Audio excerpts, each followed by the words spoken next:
रात का समय था। चारों ओर घोर अंधेरा छाया हुआ था। केवल एक ही कमरा प्रकाशित था। वह 4 मोमबत्तियां जल रही थी। चारों मोमबत्तियां एक साथ आपस में बात करने लगी। पहली मोमबत्ती बोली, मैं शांति हूँ। जब मैं इस दुनिया को देखती हूँ तो बहुत दुखी होती है। चारों ओर लूट मार और हिंसा का बोलबाल है। ऐसे में यहाँ नहीं रह सकती। इतना कहकर मोमबत्ती बुझ गई। दूसरी मोमबत्ती बोली, मैं विश्वास हूँ। मुझे लगता है कि झूठ, धोखा, बेईमानी मेरा वजूद खत्म करते जा रहे हैं। ये जगह अब मेरे लायक नहीं रही। मैं भी जा रही हूँ। इतना कहकर दूसरी मोमबत्ती भी बुझ गई। तीसरी मोमबत्ती भी दुखी थी। वह बोली, मैं प्रेम हूँ। मैं हर किसी के लिए हर पल जल सकती हूँ, लेकिन अब किसी के पास मेरे लिए वक्त नहीं बचा। स्वार्थ और नफरत का भाव मेरा स्थान लेता जा रहा है।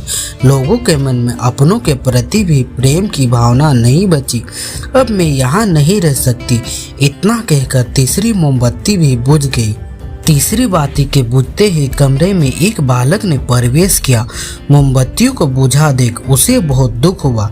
उसकी आंखों से आंसू बहने लगे और बोला, इस तरह बीच में ही मेरे जीवन में अंधेरा कर कैसे जा सकती हो तुम? तुम्हें तो अंत तक पूरा जलना था, लेकिन तुमने मेरा साथ छोड़ दिया। अब मैं क्या करूँगा? बालक की बात सुन चौथी मोमबत्ती बोली, घबराओ नहीं बालक, मैं आशा हूँ और मैं तुम्हारे साथ हूँ। जब तक मैं जल रही हूँ तुम मेरी लौ से दूसरी मोमबत्तियों को जला सकते हो। चौथे मोमबत्ती की बात सुनकर बालक का ढांढस बंध गया। उसने आशा के साथ शांति, विश्वास और प्रेम को पुनः प्रकाशित कर लिया।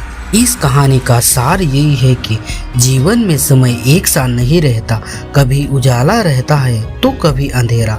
जब जीवन में अंधकार आए, मन अशांत हो जाए, विश्वास डगमगाने लगे और दुनिया पराई लगने लगे, तब आशा का दीपक जला लेना। जब तक आशा का दीपक जलता रहेगा, जीवन में कभी अंधेरा नहीं हो सकता।